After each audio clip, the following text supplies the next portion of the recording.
Sejam muito bem-vindos a mais um WiseCast. E o tema de hoje vamos falar um pouco sobre a evolução tecnológica e comercialização dos livros digitais. Meu nome é Vinícius, faço parte do Departamento Fiscal e aqui está comigo hoje a Roseli, que ela faz parte do Departamento Societário. E ela vai se apresentar um pouco para vocês. Olá, eu me chamo Roseli Costa, faço parte do setor societário e eu vou bater um papo aqui com o Vinícius sobre a constituição de livros e-books e falar mais sobre um pouco dos impostos, né, Vinícius? Bom, Rose, eu estava... Em um tempo passado, os livros físicos, ele eram muito comercializados, porque há muito tempo atrás, as pessoas usavam muito papel impresso, né? Então, os livros eram feitos em papel impresso e era muito comercializado. Sendo que, com o passar do tempo, surgiu Kindle, tablet, smartphones, computadores, e com o avanço da tecnologia também, a gente percebe que começou a se vender e-books. Começou a pegar esses livros físicos, transformar eles em livros virtuais e começou a comercialização. E percebemos também que pós-pandemia, né, e durante a pandemia também, esses livros palpáveis ficaram mais escassos. Sim. E agora começou a vender mais livros digitais porque o pessoal ficou preso nas casas por conta das restrições e a parte digital começou a ser utilizada mais e mais. Com isso, eu queria te perguntar, Rosi, como é que uma empresa no passado tinha um costume, porque no empresário tem um costume de vender os livros físicos, montar uma biblioteca física, chegar ali, ter as propagandas e o consumidor ir até aquela biblioteca e comprar os livros físicos. Mas com esse avanço tecnológico, Rosi, eu queria saber se esse empresário, ele quer abrir uma empresa, o que ele precisaria na empresa dele para ele passar a pegar esses livros físicos e transformar em livros digitais e vender. Vinícius, como você falou, né, o livro digital, ele cresceu muito na pandemia, né? Não que ele passou a existir na pandemia, mas ele teve uma evolução, né? Como você falou, as restrições que a gente teve, né? Então, o empresário em si, ele veio com essa abertura, né, essa quantidade maior de livro e-books. E para constituir essa empresa, primeiro de tudo, existe um planejamento. Né? Ele tem que ter o planejamento financeiro, porque ele vai ter o custo com o Hotmart, ele vai ter o custo com a contabilidade, registro da junta comercial, prefeitura, tudo isso. Após isso, ele vem com as constituições sobre o objeto social. Então, ele precisa ter atividade de comércio e varejista de livro, ele precisa ter atividade de edição de livros também, tá? E muitas das vezes, essas empresas de constituição de e-book, ele também inclui a atividade de treinamento, que é aqueles cursos online, tá certo? Então, assim, essas são umas das principais, né, planejamento para a abertura da empresa. Também vem a parte societária, muitas vezes o cliente, ele faz a SLU, que é apenas um único sócio, né, Sociedade Limitada Unipessoal, ou com 2 ou 3 sócios, que é a Sociedade Limitada. Muitas das vezes as pessoas perguntam se o MEI ele pode ter a atividade de e-book, ele pode ser constituído. Ele pode sim, tá, pessoal? A gente utiliza a atividade aí de comércios e varejista, tá certo? Ele só não pode, não é permitido a atividade de edição de livros. Entendeu? Mas aí na constituição do MEI, a gente informa a atividade de comércio e varejista e muitas vezes o cliente ele solicita também algumas atividades similares, serviços que incluam lá a atividade de cursos. Tá? Então é praticamente isso, não tem tanta burocracia, é apenas um planejamento em si, como todas as outras atividades, como todas as outras empresas, quando vai constituir. Rosi, eu queria te perguntar, o que seria um objeto social? O objeto social é aquela atividade que a empresa ela vai exercer, né? Então, assim, como a gente está falando de e-book, então eu preciso da atividade de edição de livros, certo? Porque eu estou fabricando. Eu preciso da atividade de comércio e varejista porque eu estou comercializando. E muitas das vezes o empresário lá, ele coloca atividade de treinamentos, né? Que é cursos online. Então, muitas das vezes, essa empresa que é virtual, ela tem atividades que fornece cursos. Entendeu? A quem está acessando a plataforma, alguma coisa desse tipo lá que você vai precisar, além do serviço, né, de varejista do comércio de livros, a gente também tem aquela atividade de treinamentos. Então, a gente chama muito... A parte do curso, a né? parte de curso. Então, a gente chama muito objeto social, a gente chama atividades exercidas pela empresa. É tudo a mesma coisa, assim, engloba o mesmo sentido do que você quer se referir à atividade da tua empresa. Então, no caso, para o empresário que ele quer começar a vender digitalmente, né? Ele agora, porque, vê só, o marketing, o mercado digital, ele vem crescendo. Sim. Ele vem crescendo. E, pelas redes sociais, Instagram e entre outras redes sociais, é muito mais fácil vender por meio digital porque pelo meio físico. Por quê? Para uma pessoa chegar até seu comércio, por vezes, vamos lá, a pessoa tem que pegar um ônibus e de carro até chegar ao seu comércio. Então existem outros custos. E no meio digital, você pode vender para as pessoas do seu bairro, Sim. da sua cidade, redondezas, e também você pode vender para pessoas que estão em São Paulo, por exemplo. Sim. Está em outro estado. Então, o poder de venda digitalmente é muito maior do que sem ser o formato digital. Sim. Então, por isso que o e-book também ele vem ganhando muito espaço no mercado, até porque para o consumidor final, né, Rose? Sim. Porque, um exemplo, o consumidor final não tem uma biblioteca em casa, mas com livro digital, com seu celular, com armazenamento bom, ele consegue ali guardar e fazer uma biblioteca digital e com isso também evita também até a perca, né, do livro físico. Com o livro físico a gente pode correr o risco também de perder, e o digital não. Sim. Fica ali na nuvem do celular e quando a gente quiser acessar no ônibus, no trabalho. É verdade, a tecnologia ela vem crescendo bastante, né? E as inovações empresariais, ela também vem acompanhando essa evolução tecnológica. Então, antes você pegaria um livro físico, que também não foi descartado, ainda existe o livro físico, mas o livro digital você pode acessar pelo o seu iPhone, né, o seu celular lá, o seu tablet, e vir ali no seu ônibus lendo, né? E como você falou, a plataforma em si do e-book, ela atinge onde você estiver. Né? Não tem esse deslocamento de você ir numa loja, de você... Não que a gente perdeu isso hoje, ainda existe. A gente hoje está falando de uma evolução de livros digitais que vem crescendo a cada dia. Certo? Então, assim, por isso que é muito bom, às vezes você faz, eu vou pesquisar tal livro. E quando você olha lá no Google que você coloca, tem vários, né, plataformas digitais sobre e-book, sobre livros. Então, eu acho que a evolução aí está bem grande e creio isso, que vai renovar ainda mais, né? E fica a dica também para o empresário, né, que vende, que está nos ouvindo aí, que vende livros físicos e quiser começar a passar por meio digital, pode entrar em contato aqui conosco na Wise Conte, que a gente pode fazer esse papel, né? Exatamente, a gente faz esse planejamento, né, orienta o cliente e o importante que muitas vezes o empresário não sabe que o e-book, né, existe redução de custo.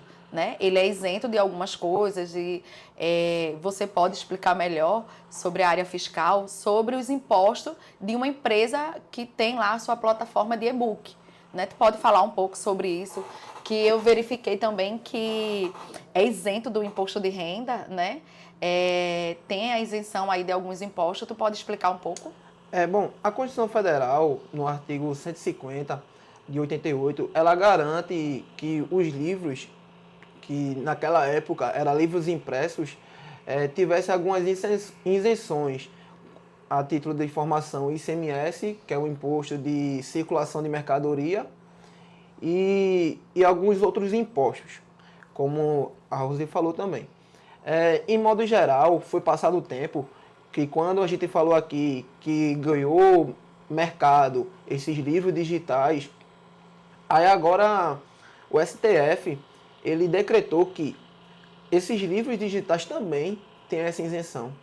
Por quê? O intuito também foi na questão também de evitar muitos desmatamento. Porque para fazer o livro impresso, as árvores, tinha que cortar as árvores para poder fazer o processo, né, dos papéis.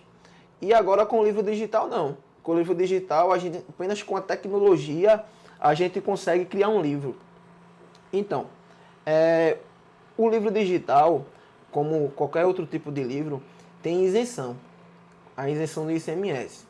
O que é o ICMS, como eu falei, é o imposto de circulação de mercadoria, que é um imposto estadual, que é um dos impostos mais onerosos do Brasil. Que cada estado tem uma alíquota. Aqui em Pernambuco temos uma alíquota de 17% sobre cada produto.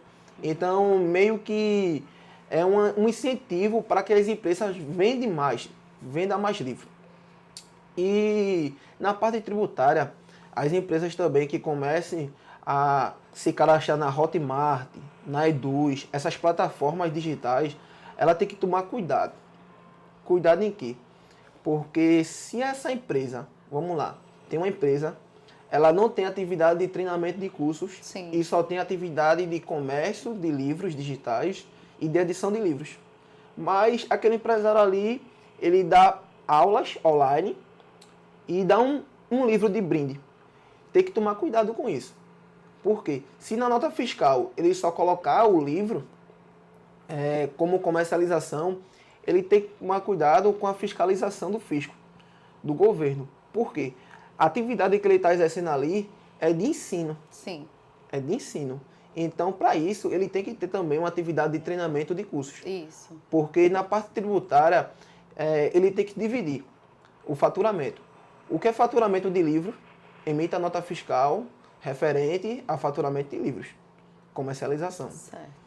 E o que é parte de treinamentos de curso, de aulas online, e entre outras coisas relevantes a isso, ele tem que emitir nota fiscal com o KENAI, que é específico de treinamento de curso. Sim. Por quê? Quando o fisco olhar para esse cenário, vai dizer, oxê, como é que ele dá aula, como é que eles dão curso e não emite nota fiscal em cursos, só em livros. Então, tem que também ter esse entendimento, o empresário, junto com a contabilidade. Caso você tenha alguma dúvida em relação a isso, pode entrar em contato conosco, que a gente vai fazer todo o planejamento, passa para você e também dá um auxílio também nessas notas fiscais. Uma orientação. Uma né? orientação. É muito importante, porque muitas vezes o empresário, ele abre a sua empresa, né? E muitas vezes ele não tem a orientação devida, né? Aqui a gente da Wise Content, a gente faz essa orientação para o cliente, ó, cuidado, tal nota foi emitida com tal erro, né? Explica lá onde tem que corrigir, que forma realmente a gente tem que fazer a emissão da nota, né? Como também na constituição da empresa vem a orientação de como se deve proceder, porque tem que ter o cuidado com o endereço, porque você não vai colocar o seu endereço pessoa física, porque ali a Cefaz, a Receita Federal, ela vai te achar pelo teu CNPJ, né? Então tem que ter esse cuidado. É onde vem o planejamento na Constituição e vem onde você está falando, Vinícius. A orientação, o cuidado para a emissão de nota fiscal. E também vem a parte também do planejamento tributário também aí. Sim. Por que o planejamento tributário ele entra? Porque aí também a gente vai decidir com o empresário, vai perguntar ao empresário qual é a faixa etária de faturamento, para a gente entender se é vantagem estar no Simples Nacional, que é um regime simplificado, onde todos os impostos, federal, estadual e municipal, é englobado em uma só guia de pagamento, e também o lucro presumido, que o lucro presumido é onde já não é mais simplificado, é onde a gente trabalha sobre a presunção do faturamento, e as guias também são separadas. Existe cada período do mês que a gente envia uma guia para o cliente, guia de PIS, guia de COFINS e de entre outros impostos, tudo separado, mas no Simples Nacional é tudo em uma guia só. Por quê? Dependendo da faixa etária, não compensa muito estar no Simples Nacional, porque a tributação do Simples Nacional ela vem pelos últimos 12 meses, faturamento. Então, quanto maior o faturamento, maior é o imposto. E também o planejamento tributário ele entra aí também na questão de dividir os faturamentos. Por quê? Se você dá cursos, você está aplicando um serviço.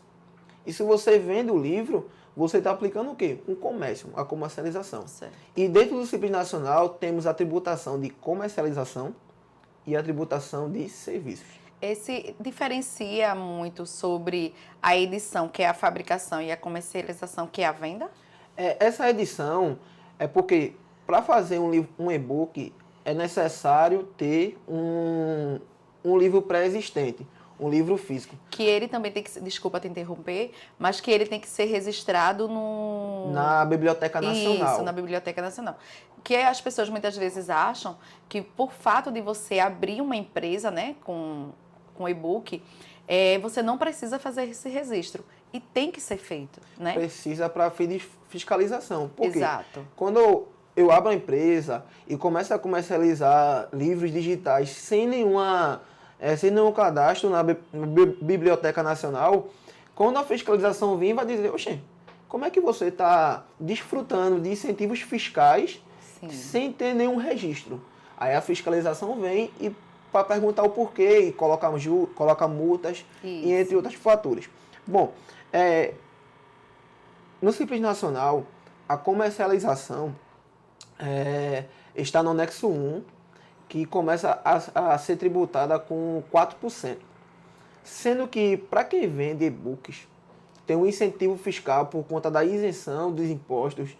Então, de vez de começar por 4% de tributação, começa agora a pagar 2,75% de impostos. Certo. Veja, de 4%, você começa a pagar 2,75% de impostos, ou seja, tem uma redução tributária aí para você vender. Vender, comercializar esses livros. É onde entra a vantagem do imposto, né? A vantagem do imposto. Aí tem que tomar cuidado, por quê? Porque se a sua empresa só vender os livros, só é tributada pelo anexo 1. Certo. Mas se a sua empresa vender o livro e dar o curso, aí vem a importância de separar as notas fiscais. Por quê? As notas fiscais da edição de livros e de comercialização será tributada no anexo 1, comércio. Tudo que for de comércio vai ser tributado no anexo 1. E os cursos que você dá será tributado no anexo 3, que é prestação de serviço. Então, por isso que tem a importância do planejamento tributário, para separar. Entendi. Porque se você tributar tudo em comércio, o governo vai dizer, oxe, você está tributando de forma errada. E se você também tributar tudo em serviços, o fisco vai dizer, oxe, você está tributando de forma errada. Tem que separar. Entendi. Serviço é serviço. É todo um planejamento, né? Do ato da Constituição até o ato da emissão do CNPJ. Porque no que você está explicando, vem o planejamento da Constituição, do que tu vai investir na tua empresa até tu ter o retorno, né? Vem a situação se é um sócio ou 2 sócios, as atividades que você vai incluir, se é edição, comércio e treinamento, né? Ou se é só edição e comércio, vem a parte do endereço, ter o cuidado também do endereço, e aí após a constituição do CNPJ, vem aí outro planejamento, que é o cuidado da emissão de nota fiscal, a separação do cursos e comércio, é toda uma mentoria, vamos dizer assim, não assessoria, né? Assessoria. Da contabilidade. Então, é muito importante que o empreendedor, ele não deixe de consultar o seu contador, né? E você que vai constituir a tua empresa de e-book, se você tem alguma dúvida, nos procure, tem as nossas redes sociais, nos ligue, assim, vai ter o setor fiscal, vai ter o setor societário, ou até mesmo uma assessoria com todos os setores, né? Para ele poder ter um planejamento de como constituir essa empresa. Fornecemos esse serviço também. A WiseConta, ela tem esse planejamento para o empresário, né? Fala mais um pouco do setor fiscal para o e-book, Vinícius. Como foi falado, o planejamento tributário depende muito também a partir do faturamento. Por quê? Eu vou para o lucro presumido. Se eu for para o lucro presumido com um faturamento pequeno, seria a vantagem eu estar no Simples Nacional. Sim. Porque no Simples Nacional eu vou ter uma alíquota reduzida. Mas caso eu tenha um faturamento acima de 200 mil mensal de venda de livros, o ideal é eu ir para o lucro presumido. Por quê? No Simples Nacional, o faturamento é de acordo com o mês, porque é por período. A gente, na base de cálculo, a gente pega o faturamento dos últimos 12 meses. Então, quanto maior o faturamento mensal, maior você vai mudando de faixa etária, vai para a segunda faixa etária, e entre outras de tributação. Deixa eu te fazer uma pergunta, Vinícius. Você está falando muito sobre o Simples e imposto do e-book. Tem alguma diferença da limitada para o MEI nesse imposto? Assim, o imposto do MEI, como a gente verifica, é um imposto mais fixo. Sim, porque a gente sabe que ele tem lá o DAS, né, mensal.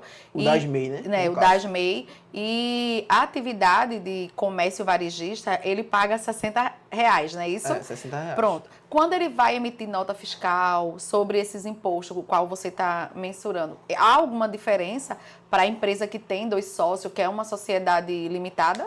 Assim, a diferença hoje no Brasil, o MEI está sendo padronizado. A questão da nota fiscal, agora tudo só por um portal único. Porque em outro período, em períodos ano passado, o MEI emitia nota fiscal nas prefeituras, de forma separada. Cada prefeitura tem um sistema. Sim. E emitia a nota fiscal separada. Mas agora, o MEI está sendo mais padronizado. E as empresas do Simples Nacional, vamos lá, uma ME, por exemplo, uma EPP, por exemplo, no caso, emite a nota fiscal em caráter, um exemplo, Prefeitura de Recife. Vai na Prefeitura do Recife, emite nota fiscal separadamente. Mas a questão do imposto em si, não há muita diferença. Porque o MEI, como você falou, é uma questão fixa. Sim, é um valor fixo mensal. A do Simples Nacional, hoje você fatura 100 mil, mas se no próximo mês você faturar 200 mil, o seu imposto vai variar. Entendi. O seu imposto não vai ser aquele imposto fixo que nem o do MEI.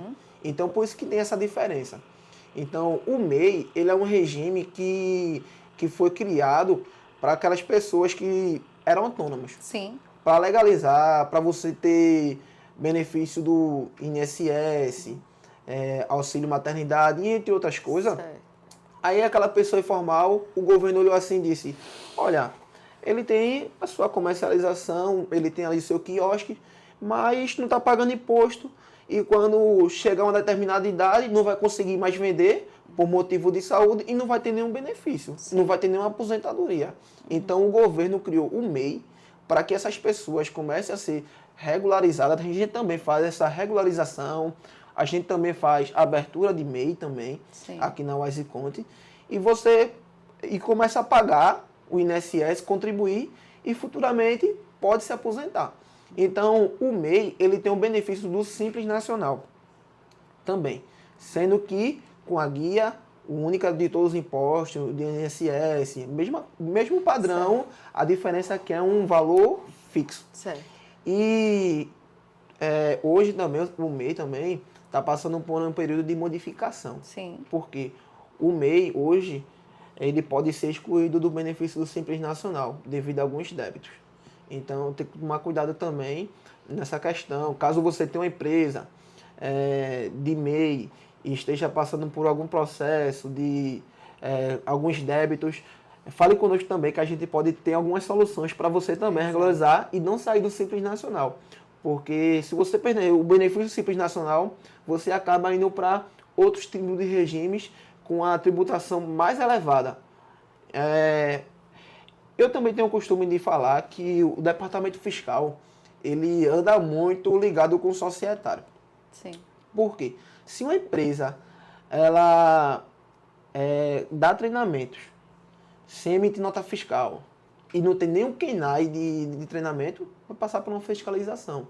Então, no planejamento tributário, tem que também estar ligado com o planejamento societário. Sim. Tipo, desde a Constituição, né? Isso. É como a gente falou lá no início, que para a Constituição do e-book, né, que é o nosso tema principal, tem todo o planejamento. Então, você vai entender se o empresário ele quer dar cursos online, se ele vai comercializar, se ele vai fabricar. entendeu? É uma boa também, porque muitos empresários não acham que o MEI não pode ser e-book, né? E ele pode ser com atividade de comércio. Então, todo esse planejamento do início ao fim, né, até a constituição do CNPJ, é muito importante. Então, como você falou aí, o societário, sim, ele anda em conjunto com o fiscal, não só o societário, mas eu acho que todos os departamentos em si, ele tem que estar corligado por conta do nascimento daquela empresa, né? A contabilidade em si, ter aquele cuidado com o empresário, né? Para que ele não venha sofrer algum danos após a constituição daquele CNPJ, entendeu? E também, Rose, eu estava lembrando aqui que essas empresas também que vendem e-book, que dá cursos online, elas também têm que tomar cuidado da questão de brinde também, porque geralmente a gente compra um curso online. A empresa não tem nem KNAI de edição de livros e nem KNAI de comercialização. Só tem o KNAI de treinamentos. Sim. Aí a gente vai na Hotmart, vai na Eduz e verifica e compra aquele curso. Sendo que no final do curso tem o quê? Uma apostila. Um livro digital. Tem um e-book ali. Sendo que quando a gente termina o curso, adquire o certificado e tem um e-book de brinde. Se essa empresa não tiver o KNAI de edição de livro e nem o KNAI de comercialização, o governo vai fiscalizar. Vai fiscalizar. Porque ela está prestando serviço, mas automaticamente está comercializando um produto. Então tem que ter. Sim. A nota fiscal, a DANF, que é a nota fiscal de produto. E outra coisa, eu verifiquei também a questão dos afiliados. Porque muitas empresas nesse mercado digital têm afiliados. Sim. E, Rosi, eu queria te fazer uma pergunta. Nessa questão de afiliados, como é que funciona? É ideal uma empresa ter afiliados que não seja constituída em empresa? No caso, tu fala de pessoa física, né? Isso. Ele não pode, né? Porque tem a plataforma, né? A Hotmart. Acho que tu vai ser melhor explicar isso, porque é muito do fiscal, né? Pelo fato de que tem que ter muito cuidado, porque ele não pode vender para pessoa física, não é isso? Porque também, se ele vender para pessoa física, a própria Hotmart, ela vai pagar para o cliente. Exatamente. E quando você vende para outra empresa, para o MEI, por exemplo, você tem o benefício de reter os impostos. Isso. De reter os impostos. Então é isso. Aqui na Wise Conta também, caso você tenha uma empresa que venha com essas atividades, que venha com essa comercialização, que tem esse tipo de produto, infoprodutos, que é onde está crescendo muito, cada dia que se passa a gente vê. Queira regularizar, tiver alguma dúvida, fala com o nosso time aqui na Wise Conta, que a gente vai fazer um planejamento tributário, um planejamento societário para você. Siga as nossas páginas, fala conosco no WhatsApp e é isso. Pessoal, eu agradeço. Até a próxima. Qualquer coisa, é só nos procurar e acessar lá, né, Vinícius? Nos seguir no Instagram, todas as redes sociais, estamos aqui à sua disposição. Obrigada. E aguarde o próximo episódio.